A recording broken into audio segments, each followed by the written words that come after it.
Comment persévérer dans la foi quand la promesse de Dieu tarde aujourd'hui?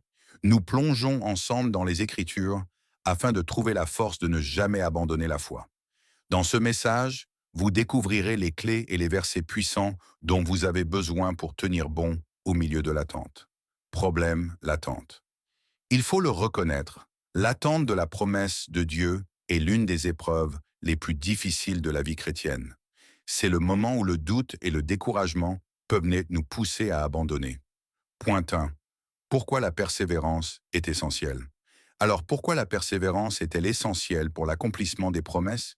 La persévérance est essentielle pour l'accomplissement des promesses, car sans elle, personne ne peut hériter ce que Dieu a promis. C'est dans la persévérance que notre foi grandit. C'est dans cette épreuve que nous devenons forts et mûrs devant Dieu. Point 2. Les trois clés pour gérer la frustration. Maintenant, comment faire concrètement pour gérer la frustration et la fatigue de l'attente? Voici les trois piliers essentiels. 1. La prière, garder la foi. Pour gérer la frustration et la fatigue de l'attente, nous devons prier. La prière nous garde et nous protège contre le risque de tomber, même au milieu de la détresse.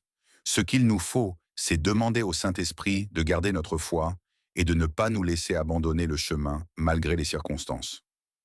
2. Le jeûne, renforcer la volonté. Le jeûne renforce la communion entre l'homme et Dieu.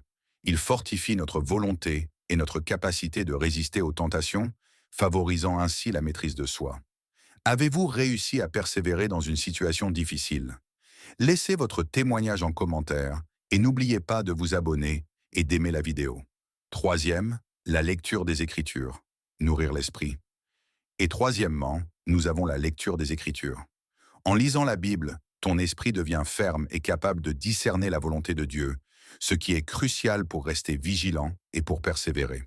La lecture de la Bible est un moyen fondamental pour approfondir ta foi, trouver des repères clairs et surtout pour se nourrir spirituellement durant l'attente. Conclusion et appel. Dieu nous fait passer par ces moments pour nous rendre forts, mûrs et pour agrandir notre foi en Jésus-Christ. Il connaît parfaitement nos faiblesses. Il ne permettrait jamais que nous restions avec cette faiblesse. C'est pourquoi il nous fait passer par un désert, afin d'accomplir pleinement sa promesse dans nos vies. Mais attention, si tu décides d'abandonner, c'est fini pour toi. Je vous exhorte donc à rester ferme, à jeûner et à prier afin de ne pas tomber dans la tentation.